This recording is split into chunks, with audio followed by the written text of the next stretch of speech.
হ'ল সেই অনুষ্ঠানটোত কোনো জাতি ধৰ্ম বৰ্ণ বুলি কথা নাছিল।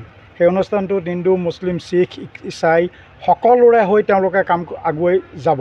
সেই সম্প্ৰীতিটো অটুট ৰাখি আমি আৰম্ভণিতেই এটি জিকিৰ আৰু এটি বৰগীতেৰে আমি এই সম্বৰ্ধনা অনুষ্ঠানটো আৰম্ভ কৰিছিলোঁ। লগতে আমি এই সম্বৰ্ধিত দুগৰাকী ব্যক্তিৰ পৰা আমি এই কলিয়াবৰবাসী তথা সদৌ অসমৰ ৰাইজে আশা কৰিম যাতে অসমৰ যিকোনো ঠাইত মানৱ অধিকাৰ যদি হনন হয় তাত তেওঁলোকে যাতে স্বতঃস্ফূৰ্তভাৱে নিষ্পক্ষ হৈ তেওঁলোকে মাত মাতি যায়। আমি সেই আশাৰেই আজি তেওঁলোকক এই অনুষ্ঠানত আমি তেওঁলোকক সম্বৰ্ধনা জনালোঁ। বৰ্তমান সময়ত দেখা পোৱা গৈছে যে বিভিন্ন ঠাইত ধৰ্মক কেন্দ্ৰ কৰি হওক বা অন্য কথা কেন্দ্ৰ কৰি হওক অলপ সাম্প্ৰদায়িক কিছুমান সংঘাতৰ সৃষ্টি হৈছে। এই অনুষ্ঠানটোৰ পৰা আপোনালোকে কিবা আহ্বান জনাব নেকি বা কিবা বাৰ্তা দিব নেকি? চাওক, কিছুমান মানে ৰাজ্যখনত যেনেধৰণৰ সংঘাতবিলাকৰ সৃষ্টি হৈছে তাত এই সংঘাতবোৰৰ মাজত কিছুমান মূৰবোন্ধেৰে ৰাজনৈতিক ব্যক্তিৰ স্বাৰ্থ জড়িত আছে। যিখিনি সচৰাচৰ লোক তেওঁলোকে এই হিন্দু মুছলমান বা শিখ ইছাই এনেকুৱা সংঘৰ্ষ লগোৱাৰ তেনেধৰণৰ তেওঁলোকৰ মানসিকতা নাই। নিজৰ কৰ্ম কৰি আছে, কৰ্মজী ৰজি নিজ কৰ্ম কৰি আছে, কৰ্ম কৰি খাই আছে। কিছুমান তাৰ মাজতে দুই এজন ব্যক্তি এনেকুৱা থাকিব পাৰে যিজন অসুৰী টাইপৰ, অসুৰিক শক্তি, আমি অসুৰিক বুলি কওঁ তেওঁক, যিজনে মানে এনেকুৱা অসুৰ টাইপৰ কৰ্মৰাজি কৰে। তেওঁলোকৰ কোনো জাতি ধৰ্ম নাই। গতিকে এই আপোনালোকৰ জৰিয়তে আমি আহ্বান কৰিছোঁ যে তেনে টাইপৰ আসুৰিক লোকসকলক নিৰ্বাচন কৰি আনি সামূহিক তেওঁলোকক মানে শাস্তিবিহীন কৰিবলৈ আমি চৰকাৰকো অনুৰোধ জনাইছোঁ আৰু প্ৰশাসনকো আমি অনুৰোধ জনাইছোঁ। তেনেকুৱা টাইপৰ মানুহখিনিক, আসুৰিক টাইপৰ মানুহখিনিক বাছি উলিয়াই আনি তেওঁলোকক বিহিত শাস্তি দিয়ক আৰু তেওঁলোকৰ ওপৰত বিহিত ব্যৱস্থা লওক।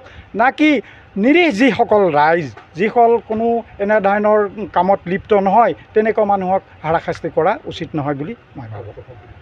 আৰু সকলোৰে মাজত আমি মিলা প্ৰীতি হৈ ঐক্য সম্প্ৰীতিৰে মিলি আমি যেনেকৈ বৰ্তমান ইয়াত আমাৰ কলিয়াবৰত আমি যেনেধৰণে আছোঁ, আমাৰ কলিয়াবৰতো আজিলৈকে আমি শুনা নাই হিন্দু মুছলমান শিখ ইছাই আমি আজি যেনেকৈ এই অনুষ্ঠানটোতে আপোনালোকে শুনিলে বৰগীত জিকিৰ একেলগে একেখন মঞ্চতে বহি গ'লে, ঠিক এনেকৈয়ে আমি সদৌ অসমৰ ৰাইজলৈ আহ্বান কৰোঁ সকলো যাতে এনেধৰণে একত্ৰিত হৈ আমি জীয়াই থাকিব পাৰোঁ।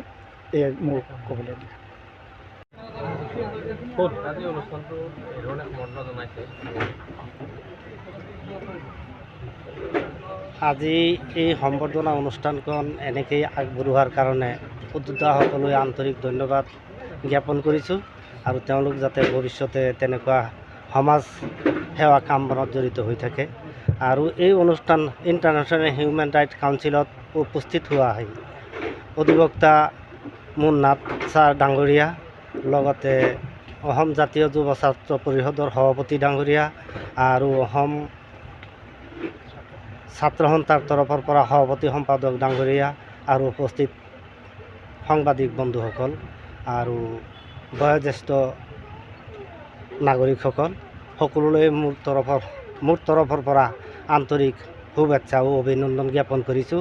সকলোৰে ওচৰত এয়াই আশা থাকিল, সকলোৱে এইটো কামত য'তেই মানৱ অধিকাৰ খৰ্ব হয় ত'তেই যাতে আমি মাত মাতি যাব পাৰোঁ। প্ৰত্যেকটো দিশতেই আমাক সহায় সহযোগিতা কৰি যাবৰ কাৰণে প্ৰত্যেকলৈ মোৰ বিনম্ৰ আহ্বান ও অনুৰোধ থাকিল। ধৰি লওক, আমি বিভিন্ন দিশত আগবাঢ়ি যাম। আমাক সংবিধানৰ 30খন অধ্যায় আমাক আগবঢ়াইছে আৰু সেইটোৰ মতে য'ত যিদৰে আগবাঢ়ি যাব লাগে, য'তেই মানৱ অধিকাৰ খৰ্ব হয় সেই সম্পৰ্কে আমি আগবাঢ়ি যাম।